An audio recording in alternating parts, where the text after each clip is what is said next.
Vamos a discutir. Aquí tengo mi lobito. Me encanta mi lobito. Vamos a discutir, vamos a hablar, vamos a comentar. Quiero que quede claro una cosa, ¿no? Nosotros ya analizamos la historia. ¿Qué diferencia hay entre estos dos personajes? ¿Realmente? ¿Hubo alguna diferencia entre Pedro y Judas? Pregunta seria. Bueno, Judas tiene un pecado bastante serio, es vender a Jesús. Pero Pedro no se queda atrás. Pedro va y jura. Y no solo jura, sino que también maldice. Y no solo maldice, sino que directamente va y miente. Traiciona de forma verbal el rol que se le había dado. ¿Hay una verdadera diferencia entre estos dos personajes?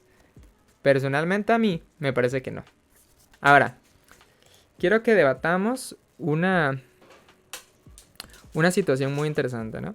Ahora sí, es aquí donde Missy me puede hacer spoiler. Vamos a ver.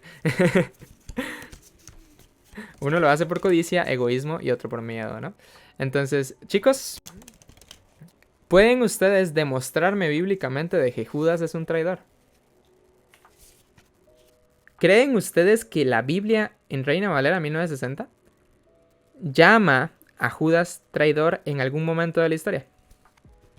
Entonces, ustedes tienen Bible Gateway, ustedes tienen la aplicación de la Biblia, ustedes tienen todas esas herramientas. Quiero que busquen un versículo donde se llame traidor a Judas dentro de la Biblia, ¿no? De hecho, yo voy a poner aquí, ayudarlos un poquito. Voy a poner aquí español, Reina Valera 1960. Y vamos a poner traidor. Dentro de los 4 evangelios, o bueno, en general, dentro de la Biblia, ¿se le llamará a Judas un traidor? Si ustedes ven, sí que hay uno. Así que no hay tanto pelea aquí. No hay tanta pelea aquí. Sí que hay uno, así que tampoco es tanta cosa. Pero, mira, ahí está Rick. LBLA, ¿no? Ahí está, ¿no? Entonces, Lucas 6:16. Judas, hermano de Jacobo, y Judas Iscariote, que llegó a ser el traidor. Ahora, viene una pregunta más profunda y un poco más compleja, ¿no? Podemos demostrar, Taro y Jotaru, podemos demostrar de que Judas es un traidor por haber entregado a Jesús. Inductivamente hablando, con Reina Valera 1960.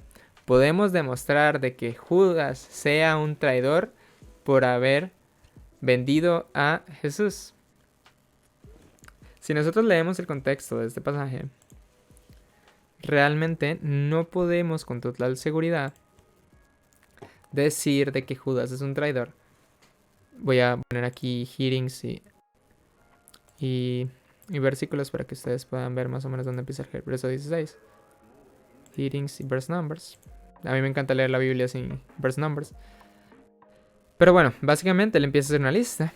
Y dice, en aquellos días fue al monte a orar y pasó la noche orando a Dios. Y cuando era de día, llamó a sus discípulos y escogió a 12 de ellos, a los cuales también llamó apóstoles. A Simón, a quien también llamó Pedro, a Andrés su hermano, Jacobo y Juan, Felipe, Bartolomé, Mateo, Tomás, Jacobo hijo de Alfeo, Simón, llamado de Celote, Judas hermano de Jacobo y Judas Iscariote, que llegó a ser el traidor.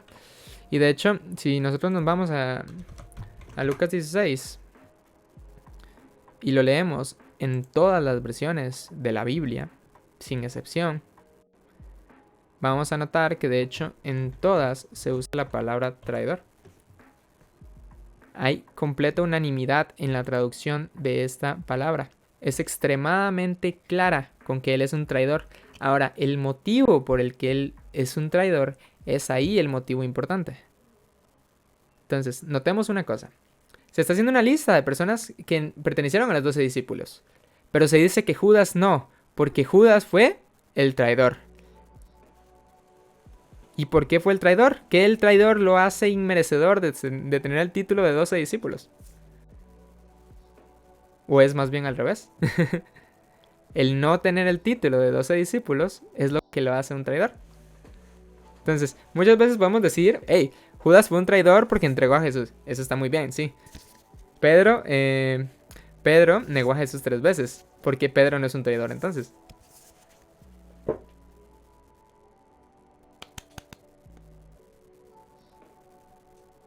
Porque se arrepintió.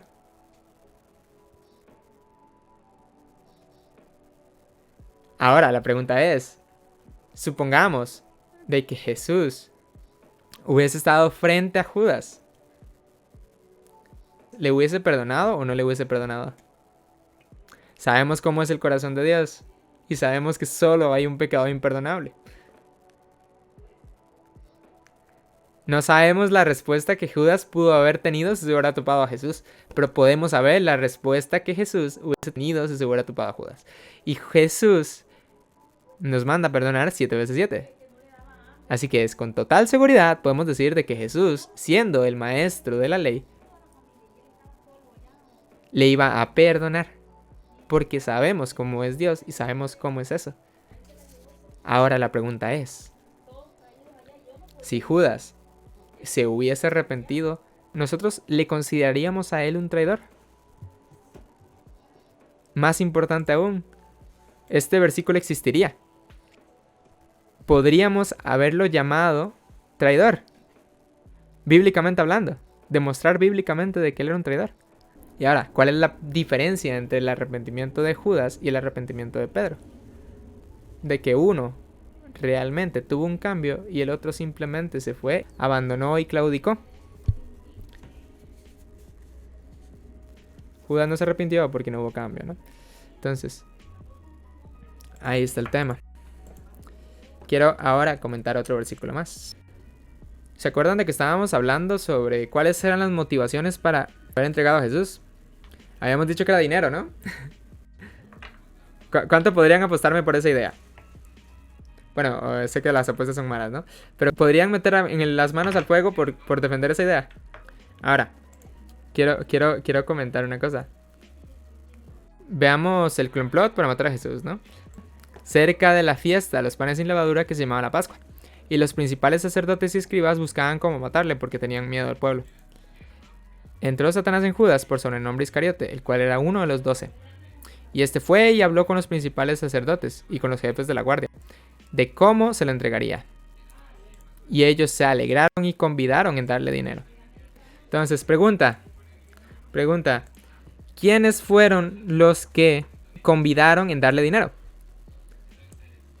¿Fueron los principales sacerdotes o fue Judas el que pidió recibir dinero?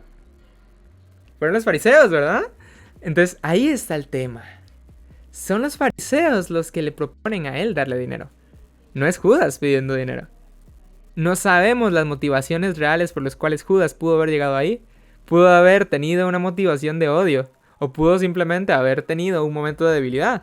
No sabemos cuáles son los momentos, el motivo por el cual llega Judas a vender a Jesús. Y esta situación nos podría pasar a cualquiera de nosotros, ¿no? Entonces, el tema no es lo que Judas hizo. El tema no es cuál es la motivación por la cual Judas está ahí. Porque no sabemos las motivaciones. Incluso hay hipótesis mucho más fuertes que dicen de que ni siquiera fue Judas el que empezó con esta idea de vender a Jesús, ¿no? Entonces, no sabemos por qué hacemos nosotros las cosas. Y nosotros hacemos cosas semejantes, ¿no?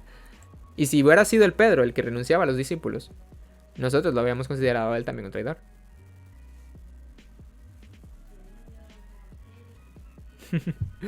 Entonces, ¿qué motivos tenemos nosotros para haber pecado?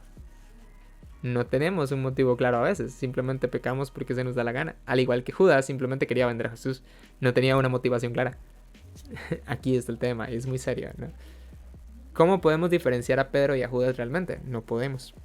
Son diferentes caras de una misma moneda. Lo importante es el arrepentimiento de su corazón. Y el arrepentimiento de su corazón radica, o sea, de ese arrepentimiento del corazón es que radica todo. La diferencia no está en el pecado que tú cometas, ¿no? El problema no es el cómo actúas después de ese pecado. El problema es el cambio de vida que tú tienes después de todo esto, ¿no? Porque si un arrepentimiento no genuino te puede marcar de por vida, como se lo hizo a Judas, que ahora nosotros lo consideramos traidor, simplemente por no haberse arrepentido. Imagínense lo que podría causarnos ante Dios el no arrepentirnos nosotros, ¿no? Entonces, cuando estamos hablando de una falta ante Dios seria, severa,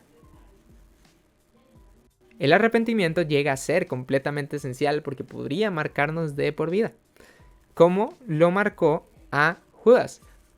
¿Quién aquí, examinando su propio corazón, quién aquí podría decir, hey, yo consideraría a Judas un traidor después de que se hubiese arrepentido? No, sinceramente nosotros, si tenemos un previo conocimiento de más o menos cómo funciona Dios y sabemos de que Dios perdona todo, nosotros deberíamos ser capaces de traicionar, de considerar a Judas o quitarle ese título simplemente si se hubiese arrepentido. Y de hecho no es como que tengamos que teorizar mucho. Bien, ¿quién considera aquí de nosotros a Pablo un asesino? Digamos. El arrepentimiento te cambia completamente y cambia la perspectiva de todos los que están alrededor nuestro. Entonces, ¿qué es lo que nosotros debemos hacer? Tengámoslo en cuenta, ¿no? El arrepentimiento te puede marcar de por vida, ¿no? Para bien. Y esa es la clave.